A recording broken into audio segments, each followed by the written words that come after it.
Let's talk about a book, one of the most important books by a Beatles insider. Yes. The book Here, There, and Everywhere by Geoff Emerick. Right. If you want to hear an insider's account of what it was like to be in the studio when the Beatles started really breaking barriers, then this is essential reading. It's the ultimate insider account. It really captures that moment when they stopped being a live band and the studio itself became, their main instrument. And what you need to grasp right away is that Emmerich wasn't some established industry guy. He was a kid. He was just 16 when he first walked into EMI Studios. Yeah, and his career started with, a pretty big bang. September 4th, 1962. It was literally his second day on the job. Wow. And he's sitting in on the recording session for Love Me Do, just an assistant, a tape operator making tea for everyone. It sounds glamorous, but Abbey Road back then was really rigid, a strict hierarchy. Oh, absolutely. The engineers wore white lab coats. It was like a science lab. Yep. Very clinical. And that's the world he was in, learning the rules from the guy who really defined the early Beatles sound. That would be Norman Smith. He was the engineer for all the early albums, right up through Rubber Soul. A very calm, professional presence. Former RAF pilot. Right, which is why John Lennon nicknamed him Normal. He was dependable. And his whole approach was about capturing the Mersey sound. He wanted to record them as a live band. Yeah, no isolation booths or anything like that. He'd set them up really close together, get rid of any sound baffling. And just use the natural sound of the room, that live energy. It was a beautiful, simple approach. But simple wasn't going to work for much longer. By late 65, with Rubber Soul, the band was already heading into a totally different dimension. And Smith wasn't really on board with that. Not really. He wanted to get into production, and he did. He went on to discover Pink Floyd, but he found the Beatles' new direction a bit too, already. So he was ready to move on. And that left a huge gap. George Martin needed a new engineer. And all the other EMI staff were, they were steeped in classical music, maybe some jazz.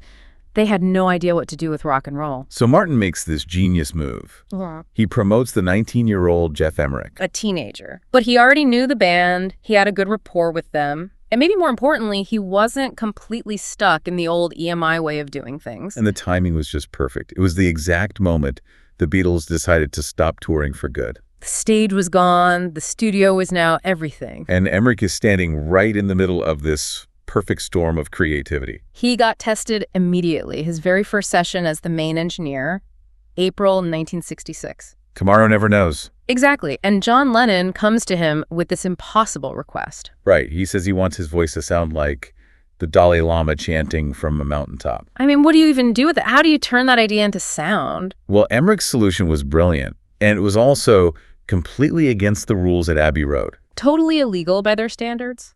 He bypassed the main mixing desk entirely and plugged John's microphone into a Leslie speaker. Which you normally use for a Hammond organ.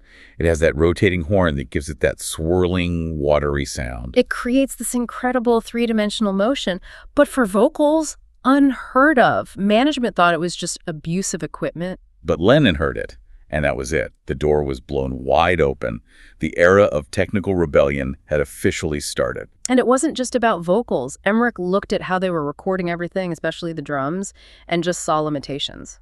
The standard EMI way was to keep the microphones far away from the instruments, to get a clean sound. Right. They were terrified of getting too close to the drums. Absolutely terrified. Why, though? What was the big fear? They thought close miking would cause distortion, that it would overload the preamps. They wanted balance, not punch. So Emerick just ignored them. Completely. And this is where he changes rock music forever. He starts putting microphones all over Ringo's kit. Really close. Included the innovation that everyone copied.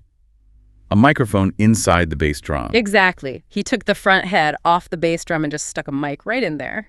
Can you imagine being one of those engineers in a lab coat watching this kid do that? It must have seemed like sacrilege. Oh, for sure. But suddenly, Ringo's drums had this weight, this attack, that was just missing before. It was revolutionary. He was inventing new rules as he went. He also pioneered ADT, automatic double tracking. Which, for anyone who doesn't know, is basically a way to make it sound like someone saying the same part twice perfectly without them actually having to do it.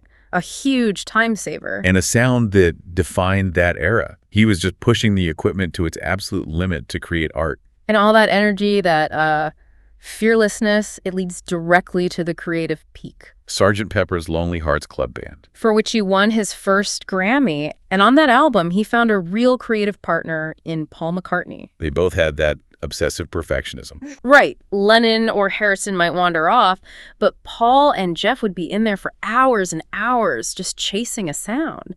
There was this incredible synergy between them. But that level of genius, it came at a pretty high emotional cost. By the time they got to the Beatles, the White Album in 1968, the whole dynamic in the band had just soured. The studio wasn't a playground anymore, it was a cage.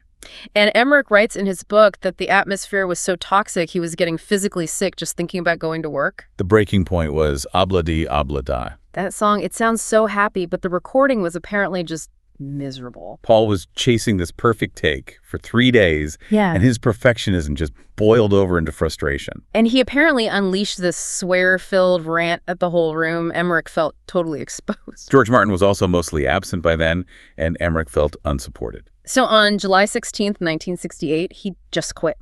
Walked right out. And John Lennon's reaction to that tells you everything you need to know. Yeah, he didn't blame Emmerich. He looked around and said, "It's not you, Jeff, you know. It's this studio. We're just incarcerated in here." But then in that classic Lennon way, he took a shot at Paul's masterpiece. Right. He said, "Everyone thinks Sgt. Pepper's is the best album we've ever done. It's a load of shit, you know?" Which really highlights that internal rivalry and how Emmerich was seen as being in Paul's camp. But the story wasn't quite over. About a year later, Paul personally called him. Asked him to come back for one more album, what would become Abbey Road. And Paul promised him, that the band would be on its best behavior. And by all accounts, they were. Yeah, Emmerich describes those sessions as being really calm, productive, like they'd recaptured some of that earlier joy. And he won his second Grammy for it. A perfect end to their collaboration. Which brings us to the book itself. The big question is, why did he wait 40 years? It wasn't published until 2006. That is a long time to stay silent. Well, he wasn't a natural writer.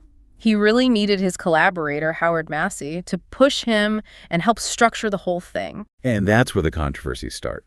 Because other people who were there, like the engineer Ken Scott, said Emmerich contacted them for help. Right. He basically admitted that his memory of specific events was hazy and he needed help filling in the gaps. So it raises the question for you, the listener. How much of a memoir like this is pure memory, and how much is a story reconstructed decades later? And that ambiguity hangs over the whole book, especially when you see the clear biases in it. He's very open that his view was colored by his friendship with Paul. And his lack of a relationship with George Harrison. The book is incredibly pro-Paul, but it's really, really harsh on George. He paints him as this insecure, limited musician who was always struggling to nail a solo. It was so critical that Ken Scott actually wrote his own book, partly to correct the record and defend George's musicianship. Emmerich was also critical of John Lennon's work ethic and drug use in the later years.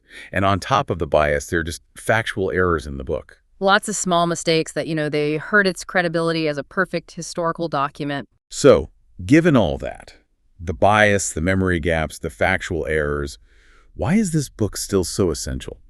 Because it provides the emotional truth. It puts you in the room. You feel the frustration, the excitement, the exhaustion of those sessions in a way that a more clinical history just can't give you. The technical details alone are priceless, like him explaining how he made the soundscape for the benefit of Mr. Kite. Right, by literally cutting up pieces of tape, throwing them in the air, and splicing them back together randomly. You only get that from the guy who's actually doing it.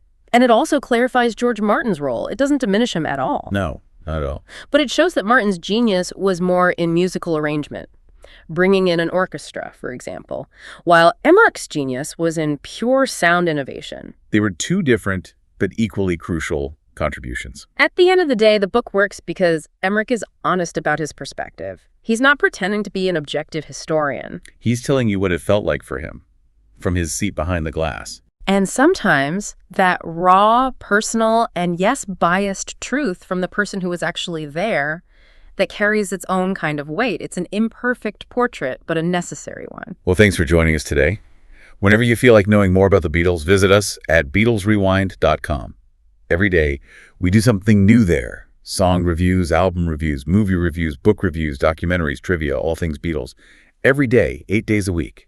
You can find us on the website, BeatlesRewind.com. You can subscribe on Spotify, Apple Podcasts, YouTube, Amazon Podcasts, practically anywhere on the intertubes. The Beatles, all day, every day. We'll do it again tomorrow.